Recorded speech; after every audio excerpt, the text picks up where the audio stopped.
Hi there, welcome to Book Club. Welcome back to another episode. Today we are going to be uh, reading passages from chapters 5 and 6 of All About Love by Bell Hooks. My name is Nandini, and if you're watching this, you're watching it on my channel, Figuring It Out Alive, and I would love for you to join the discussion, not just in the comments below, but I'm actually recording these live, and the meetup group link is in the description of this video. So check it out because there might be more events that you can join and then you can be part of these discussions live with me. So today we're going to be covering Chapter 5, Spirituality, Divine Love, and Chapter 6, Values, Living by a Loving Ethic. So let's get straight into it. I also want to let you know that you can join my Empowered Transformation Tribe, a tribe of heart-led, soul-led people. It's not very active and there's zero spam. It's a WhatsApp group, so that's also in the description. So anyway, let's get straight into it now. Chapter 5, Spirituality, Divine Love. Before I continue, um, please don't feel like if you wanted to join this live with me, that what you're going to say is going to be recorded and put it out there. Anything like that would only be done with your explicit permission before and after we talk about things, okay? So if you feel comfortable sharing, please do. Please join me and let's make it happen. And if after sharing you're feeling a little vulnerable, a little frightened or scared, don't worry about it. I will just edit it out. There's a lot of edits that go into these videos. So I'm happy to do that, okay? Okay, so chapter 5, Spirituality, Divine Love. I'll be referencing pages from my book, this particular version. Somewhere it says it's available exclusively in the Indian subcontinent. So perhaps your page numbers might be a little different, but I'm sure you'll be able to follow along. So the beginning of each page has this sort of chapter number, name, and a little quote. So spirituality, divine love, when I think about that, I think about the fact that I absolutely love Sufi music, especially Bollywood Sufi, because I've written it so hypnotic, rhythmic, and reverent. The way that they talk about Mola, like masters, and Allah as well, like God. And the poetry is just so beautiful. I don't understand a lot of it, but the soul with which it's sung, it does things to me. So that's probably my favorite genre of music, you could say. Um, so this chapter, man, this chapter is such a good chapter. Let's start with a quote from the first paragraph, page 71 in my version. A culture that is dead to love can only be resurrected by spiritual awakening. Now, these are the kinds of quotes which make me say, really? Really, bell hooks? Are you sure about that? How are you even defining spiritual awakening? And bell hooks does. She does define the word spiritual a little later on, but a culture that is dead to love can only be resurrected by spiritual awakening. For a person who is an atheist or who has trauma associated with religion, trust me, I know spirituality and religion are two different things. But people who are holding a lot of, let's say, religious baggage may be instantly turned off by a statement like this. But let's carry on. On the surface, it appears that our nation has gone so far down the road of secular individualism, worshipping the twin gods of money and power, that there seems to be no place for spiritual life. My notes for that were in India, religion is a means for this too. And so I'm definitely drawing a big distinction between spirituality and religion because spirituality, I think, is a very individual practice. It's a lot more mindful. That's the way I would define it. That's the way it is for me, as well as the people who are in my circles, let's say. But religion is definitely, for me, ritual based, tradition based, cultural based, mythologically oriented, with a lot of do's and don'ts, right? So when Bell Hooks writes, on the surface, it appears that our nation has gone so far down the road of secular individualism, same in India, worshipping the twin gods of money and power, that there seems to be no place for spiritual life. I feel like it's it's exactly the same here, except that religion is seen as a means to further your own money and power ambitions. The crisis of American life does not seem to be generated by a lack of interest in spirituality. However, this interest is constantly co-opted by the powerful forces of materialism and hedonistic consumerism.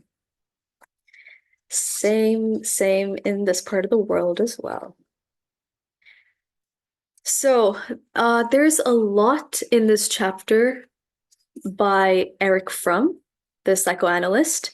And one of the first quotes, which is so good, is that the principle underlying capitalistic society and the principle of love are incompatible. Anti-capitalist to the core.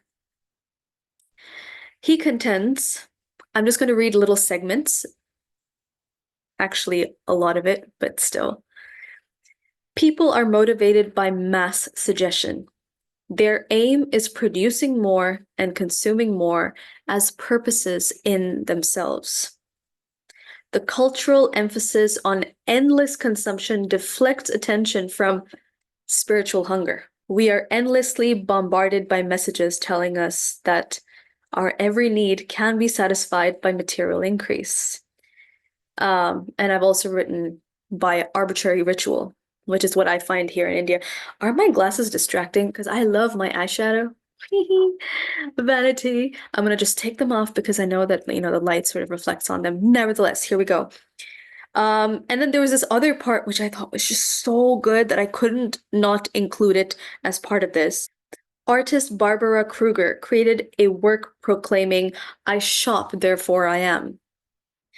To show the way consumerism has taken over mass consciousness, making people think that they are what they possess. And to add to this, I just wrote, what they possess in this culture, in this sort of realities I'm exposed to, includes children, trophy wives. People seem to get their sense of self and self-esteem through all that which they can control, and they see people within their lives as objects as well.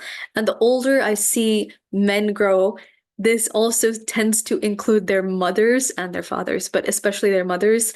Like, their domineering will is also extended to the people who gave them life, as well as the people that they bring life to.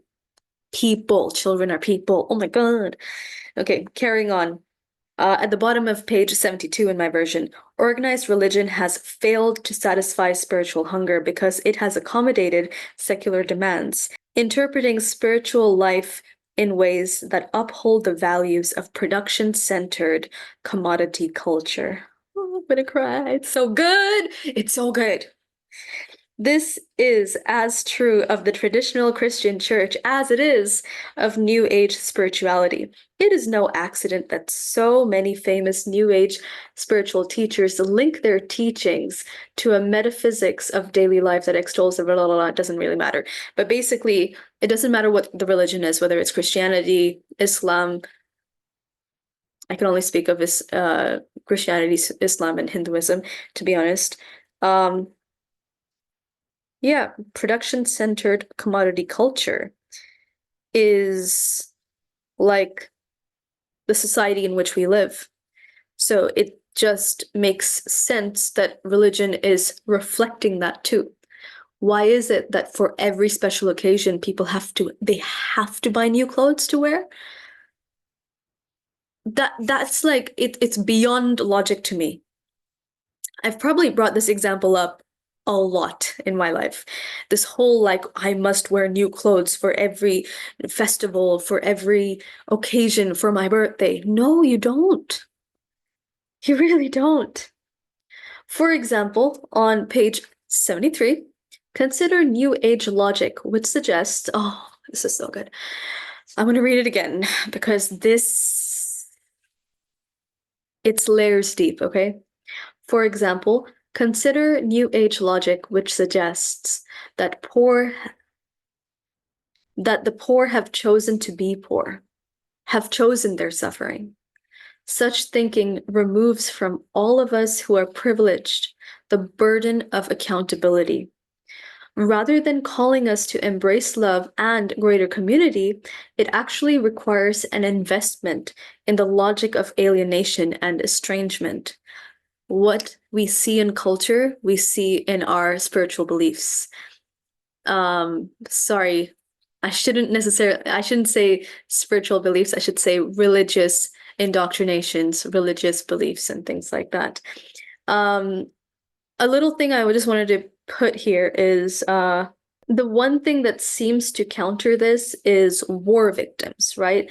Because when we see the victims of war, especially in Palestine and the Middle East, as well as in other places I may not be able to mention because of where I am living right now, and I want to be safe and able to speak and have this channel. I think people still know that, oh, I really hope this is true. I think that people still know that the vast majority of the population would not want to be bombed, that they would not want to be annexed, that they would not want to be stripped of their rights and forced to do things or to not go to school or all these other things, right? So I really hope um, that people haven't hardened their hearts so much to think that, well, uh, if the country had seen the warning signs of the Taliban increasing their power, I guess they deserve what they didn't, blah, blah, blah, stamp out. I hope that doesn't happen.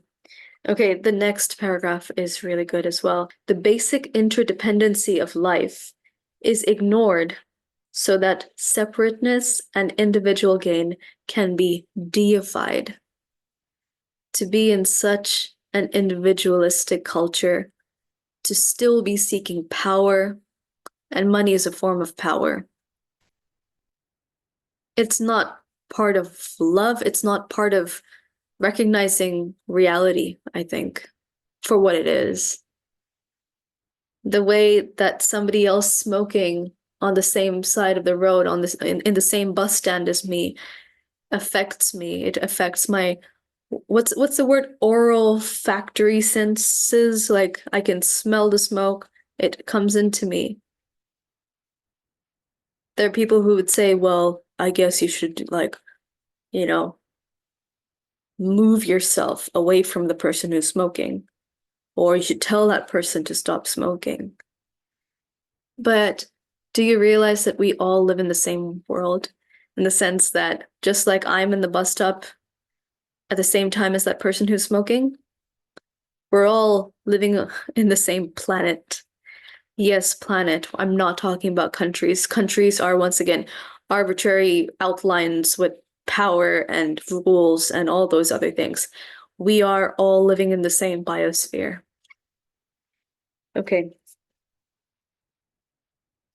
Religious fundamentalism is often represented as authentic spiritual practice and given a level of mass media exposure that countercultural religious thought and practice can never receive. I felt like this was written about India.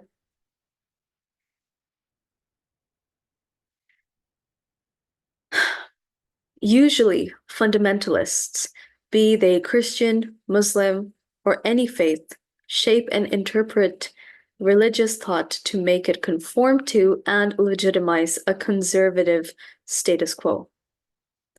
And I would like to add Hindu as well. Fundamentalist thinkers use religion to justify supporting imperialism, militarism, sexism, racism, homophobia.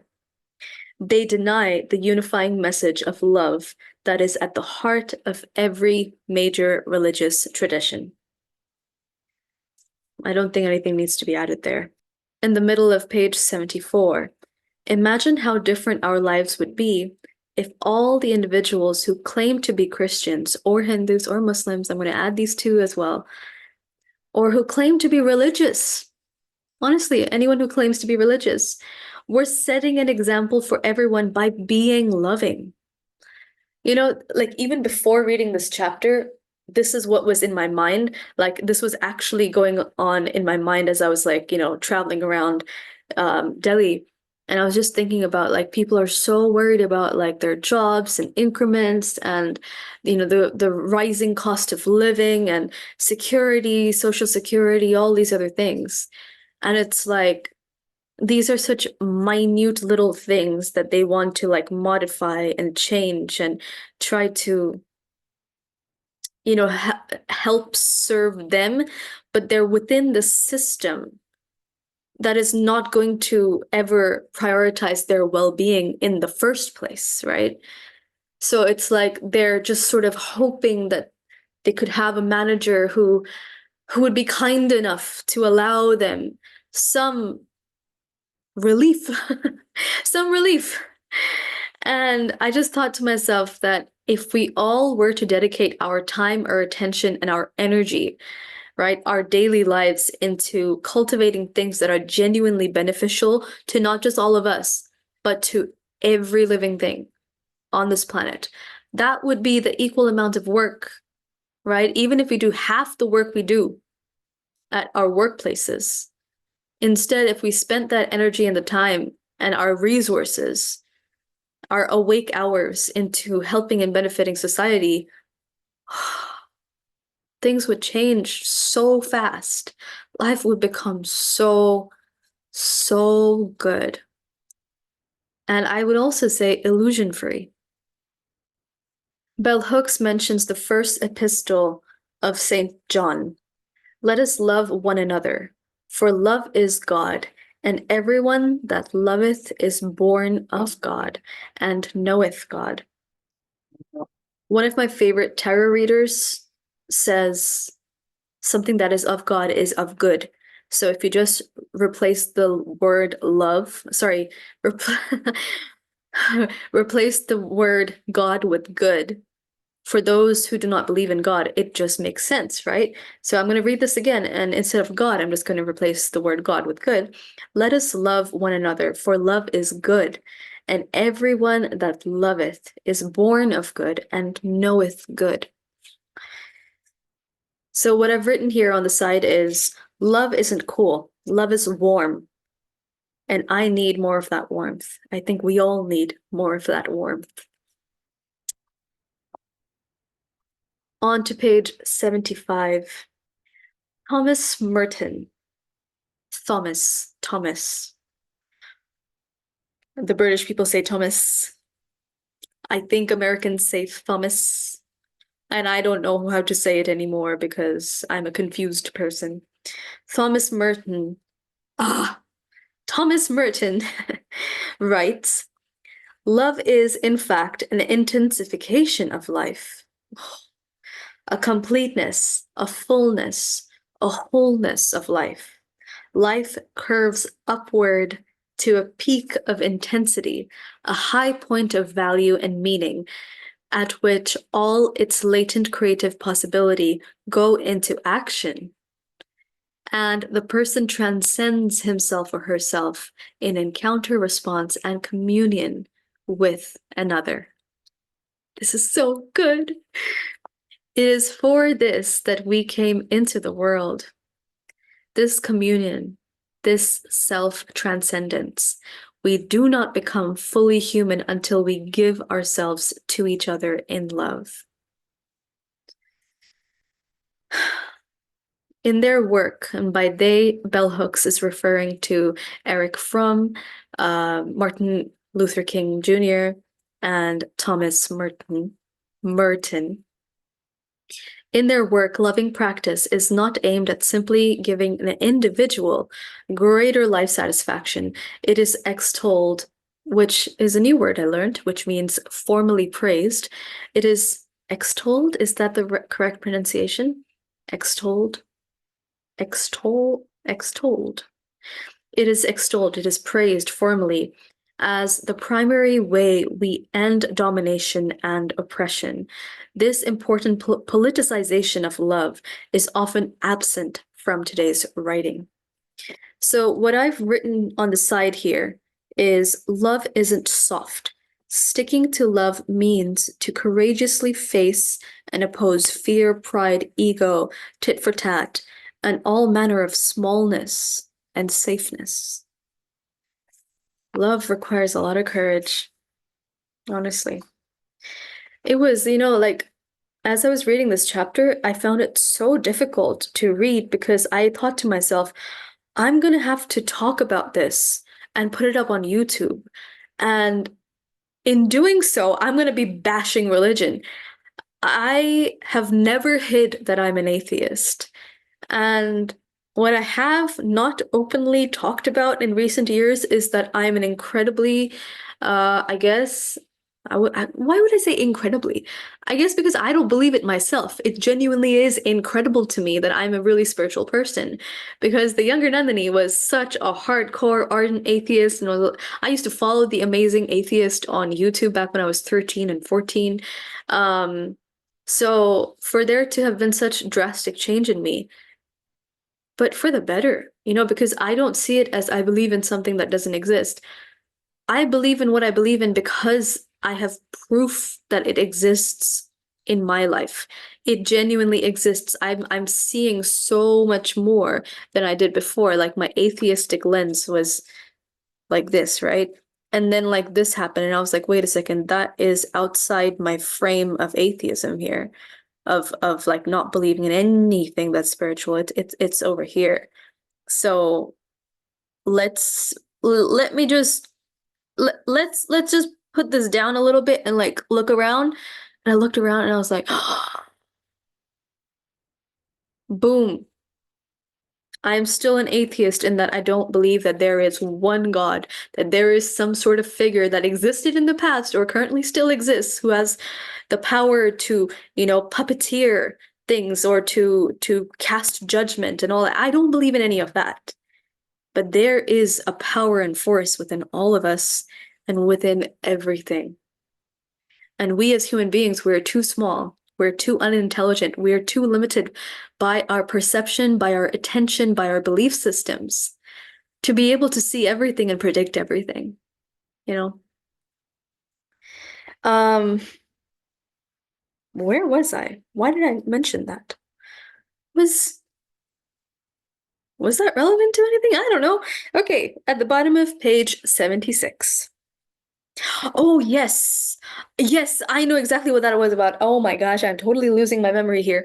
I was really, really stressing as I was reading this chapter today because I was just like, I'm gonna bash religion. I'm gonna upset every person in my family who's Hindu, in my society who's Hindu, and I'm gonna upset every Muslim person I've ever worked with. And recently I've been working with a lot of Muslim people, right? Because I'm going to say that what they believe in is,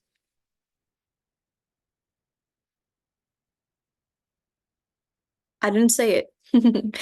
It's all a belief system. I don't believe any of it's true. But then as I kept reading, I realized that I have to stay true to love. And I do stay true to love. That is the reason why I don't actively go against the grain. That is the reason why I don't assert myself as, well, I don't believe in what you believe in, so I'm not going to work with you.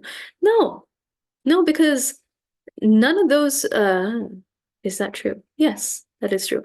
None of the people around me ever ask me to be part of their rituals. Thank God as an expression. Thank goodness. Thank love that they have for me.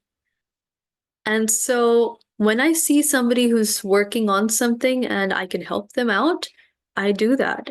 When I see somebody working on something and they ask me to join them, I will join them insofar as I believe in what they're doing and I believe that I can help out and that it's, you know, we have this like mutual aim that it's going towards. So all the fear I had about how am I going to word this and what's going to happen and are people going to just unsubscribe, it's okay. It's okay because I have to remain true to love. I have to remain true to community. There are people who believe in all kinds of things. And as long as they're doing good in the world, they're part of my tribe. I'm part of their tribe, not their religion, though. At the bottom of page 76. In The Active Life, Wisdom for Work, Creativity, and Caring, Parker Palmer writes, to be fully alive is to act. This is so good. To be fully alive is to act. I understand action to be any way that we can co-create reality with other beings and the spirit. Action, like a sacrament. Action, like a sacrament, is the visible form of an invisible spirit, an outward manifestation of an inward power. But as we act, we not only express what is in us and help give shape to the world, we also receive what is outside us and shape and reshape our inner selves. And this is not just the best definition of action I've ever seen, but this is the definition of, I mean, this has literally outlined the whole non-duality thing that I keep going on and on and on and on and on infinitely about because it is an infinity symbol. It's like, what is part of our culture, what is on the outside, it comes into the inside. And then what is inside us creates outward action. So it's like you cannot just work on one part and have it not affect the other part. And you cannot ignore the inner part and only be changing the outside. It's like they both happen simultaneously. They're both a reflection of one another. So I love this. It's so well worded. To be fully alive is to act. I understand action to be any way that we can co-create reality with other beings and the spirit. Action, like a sacrament, is the visible form of an invisible spirit. Like, for example, the drive that we have, the drive, the motivation we have. There is no physical form of that motivation. Why is it that some people are drawn to certain colors? Why was I drawn to buy these cute ass strawberry lemony leafy earrings? It's because I thought that they were quirky. Why have I put this on my eyes? Because I like the color of it. So it's like there's something from within me that likes it. And that which is within me is something that is intangible, right? That is what I call spirit. That is the drive, that is the fire, that is desire, right? And it's like when I act from that place of pure desire or just being true to myself, being authentic to myself, I shape reality for me in that manner, right? Like now I have a bit of purple on my eyes because I like that color and I wanted to put it on my eyes. Boom. It's now part of my appearance. I'm not going to go on about this. Not right now, anyway. I love this. We give shape to the world. It helps give us shape. Oh, it's so good. I'm going to repeat part of it again. But as we act, we not only express what is in us and help give shape to the world, we also receive what is outside us and reshape our inner selves. I think there's a typing error in my version. It says reshape out. Anyway. Oh, on page 77 in my version, when I speak of the spiritual, I refer to the recognition within everyone that there is a place of mystery in our lives where forces that are beyond human desire or will alter circumstances and or guide and direct us. I call these forces divine spirit. So this is the part where she's kind of defining spirituality, I guess. A little further down, despite overwhelming pressure to conform to the culture of lovelessness, we still seek to know love. That seeking in itself a manifestation of divine power. Whether it is the ongoing widespread presence of violence expressed by the persistence of man-made war, hunger, and starvation, the day-to-day reality of violence, the presence of life-threatening diseases that cause the unexpected deaths of friends, comrades, and loved ones, there is much that brings everyone to the brink of despair. Knowing love, or the hope of knowing love, is the anchor that keeps us from falling into the sea of despair. This quote is so good as well. In A Path with Heart, Jack Kornfield shares, the longing for love and the movement of love is underneath all our activities. I love it. I hope so. And I guess like the weird thing about society, and this does, Bell Hooks does talk about this, is that we're all longing for love, even if we don't admit it to anyone else. Sometimes we don't even admit it to ourselves, right? We're all longing for this thing. And we're also really longing for power, for money, and all these other things. And somewhere it's like it becomes a compromise. She's going to talk about that. She's going to talk about it. Think about why you want power and money. Really think about that. Think about that carefully and see if this is going to be my question for reflection, okay? So part of this was also guided journaling. So reflect on why is it, like genuinely ask yourself why 7 times. That's the trick, okay? People pay people so much money to do this exercise with them, and I'm going to do it. I'm not going to do it with you right now. I'm going to tell you to do it by yourself as honestly as you can. Ask yourself why you want money and power. And when you come to a conclusive answer for that question, ask yourself, why is it that you want that? Do that 7 times over, and it might seem like overkill, but trust me, we all arrive at only one answer to that. I would love to hear what it is. Write it in the comments below. After you've done it 7 times over, keep asking yourself, why is that so important to me? Why is that so important to me? Every time you come up with an answer, ask yourself why again and again and again, 7 times, okay? All right. At the bottom of page 78, spiritual seekers let their light shine so that others may see, not only to give service by example, but also to constantly remind themselves that spirituality is most gloriously embodied in our actions, our habits of being.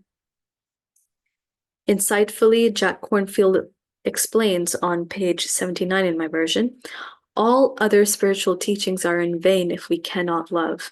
Even the most exalted states and the most exceptional spiritual accomplishments are unimportant if we cannot be happy in the most basic and ordinary ways. If, with our hearts, we cannot touch one another and the life we have been given. What matters is how we live. What matters is how we live. At the bottom of the same page, a passage from the First Corinthians, or the love chapter. If I speak with the tongues of men and of angels, but have not love, I am a noisy gong or a clanging cymbal. Oh, I found this so funny. Like, I repeated this to myself like so many times that I laughed out loud. If I speak with the tongues of men and of angels, but I have not love, I am a noisy gong or a clanging cymbal. And if I have prophetic powers and understand all mysteries and all knowledge, and if I have all faith so as to remove mountains, but have not love, I am nothing. If I give away all I have, and if I deliver my body to be burned, but have not love, I gain nothing. This is so good. Page 80 in my version.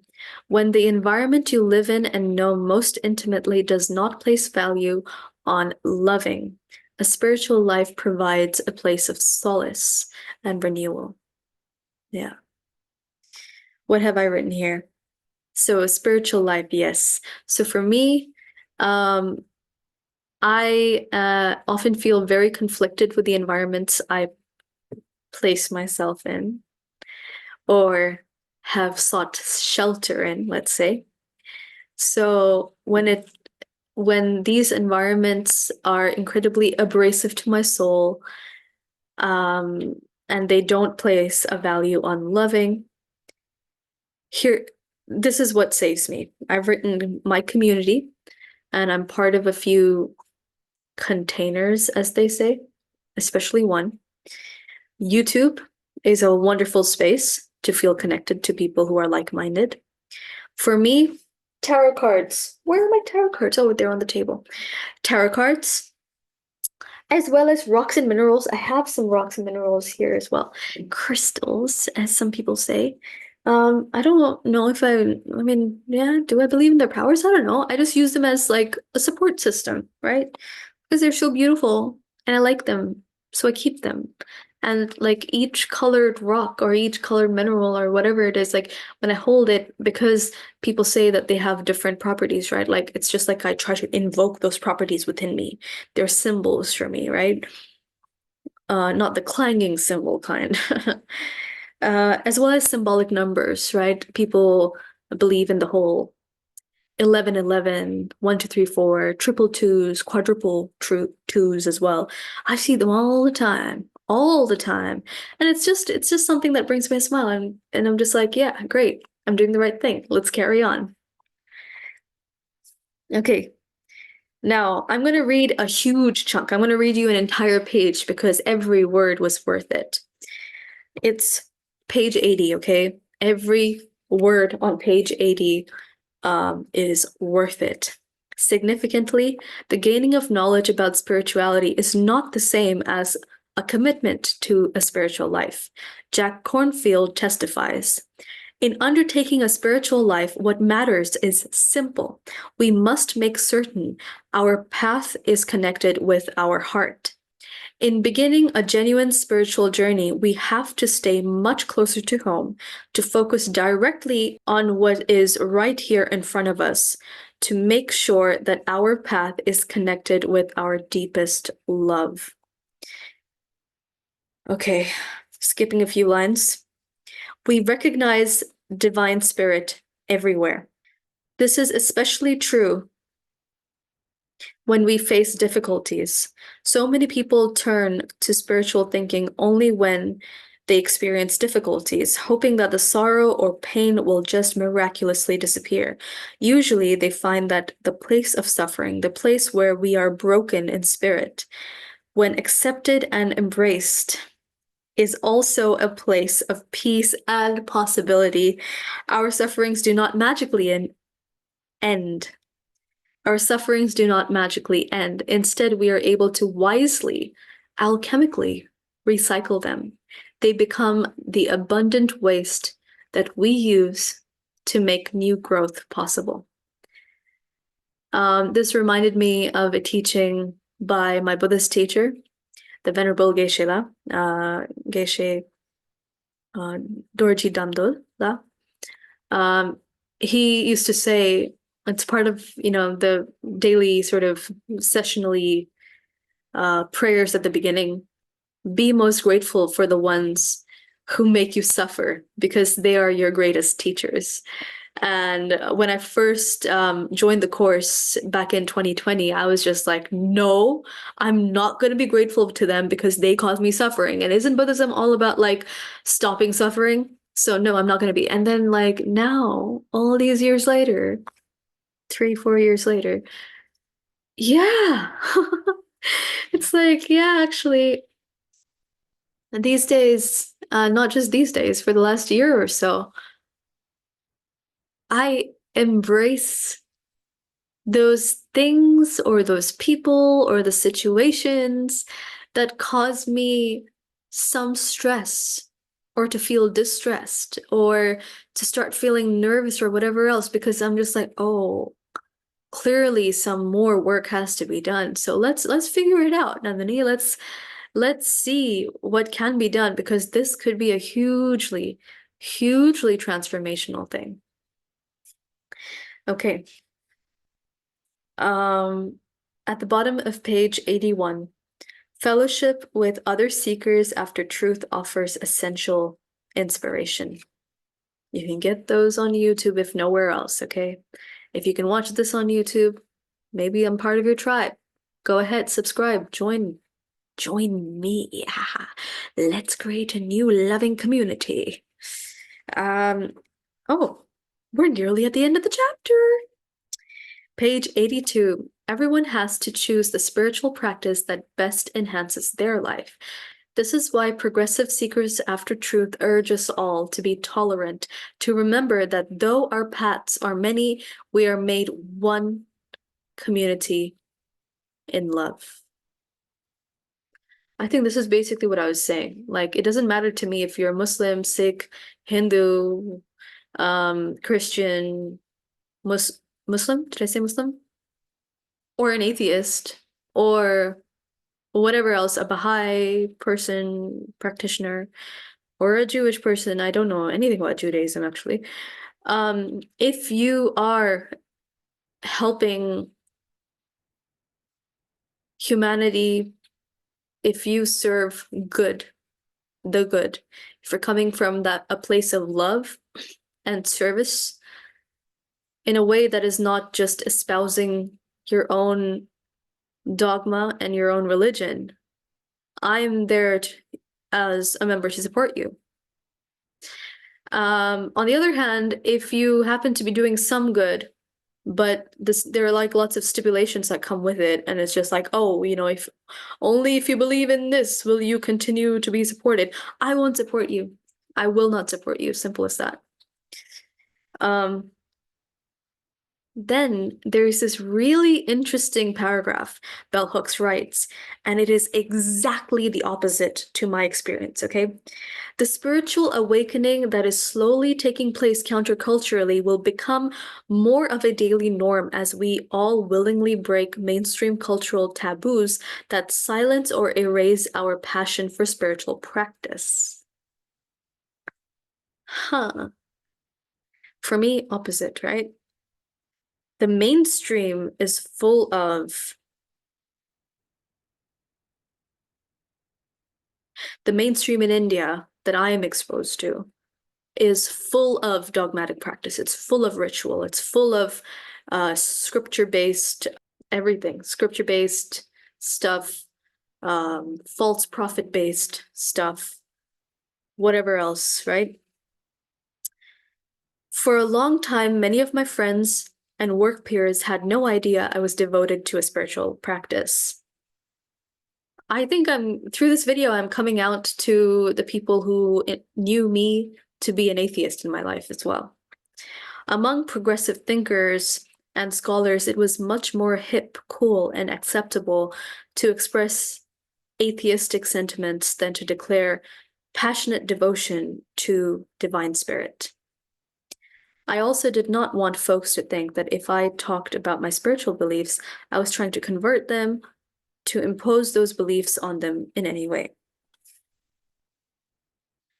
So the reason why this is opposite to me in so many ways is because I'm sort of the opposite.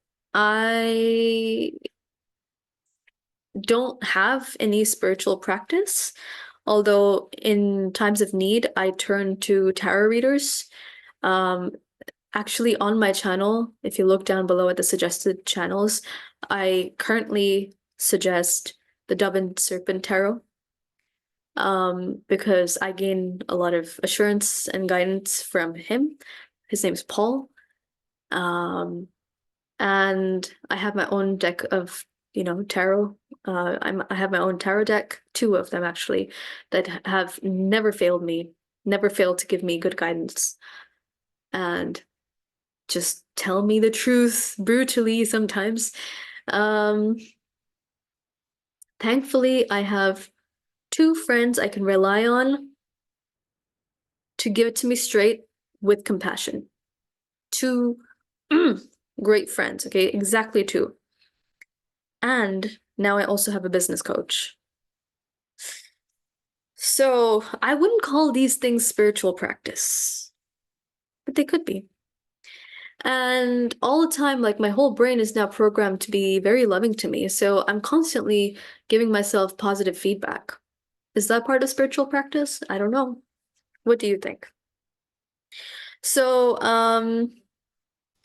in the space of self-development and healing that I have entered, especially within the Indian realm of these things, um, I think it is not very hip or cool or acceptable to say that we're atheists at all. So for me, that's the opposite.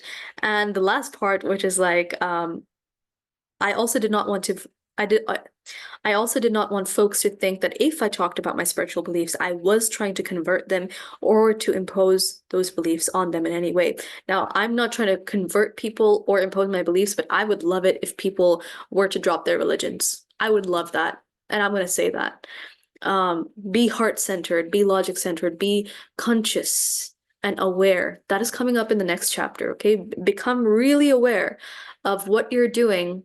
Is it actually helping you or the wider sense of you, your community? Genuinely? Like, is it genuinely helping? Focus on that. That should be your compass, the north that your moral compass points to, as opposed to, oh, what was it that the priest said? Or that, yeah, the priest, right? I think in Christianity also they say it's a priest, a pujari, or whoever, right? Like what was it that they said? Oh, you have to like fast for how many hours, or or like which flowers should we use? Oh, does that god like those flowers? Or like what? Bro, oh my God. How are those things? How are those ritualistic beliefs? How are those worries that one might hold, like, oh, I'm not fasting correctly. And by fasting, like, trust me, I'm not against fasting at all. I myself have done water fasts for several days. So, like I have no issue with what people do if what they're doing makes sense, not just to them, but makes sense in terms of it being a good thing for them and for society. Okay? That's what making sense makes sense to me as something is only worth doing if it's the right thing to do. There. Wow, that's so much simpler, right? Something is only worth doing if it's the right thing to do. I should write that down somewhere. And how do you know if something is the right thing to do? Simple. Is it loving and is it good? Things that are loving are already good. So if we're focusing on something having to do with this book, the right thing to do would be all about love, right? It would be the most loving thing you could possibly do. Oh my God, my toes are freezing cold. My toes are freezing cold. We're nearly at the end of this chapter. The last big paragraph on page 83 in my version, the last big paragraph of the chapter. Everyone needs to be in touch with the needs of their spirit. This connectedness calls us to spiritual awakening, to love. In the biblical book of John, a passage reminds us that anyone who does not know love is still in death.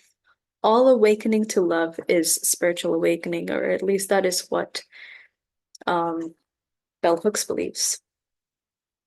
Now let's move on to chapter 6, values, living by a love ethic. And I believe it was in this chapter that something in this chapter made me write, "This is my new Bible," or "This is my Bible."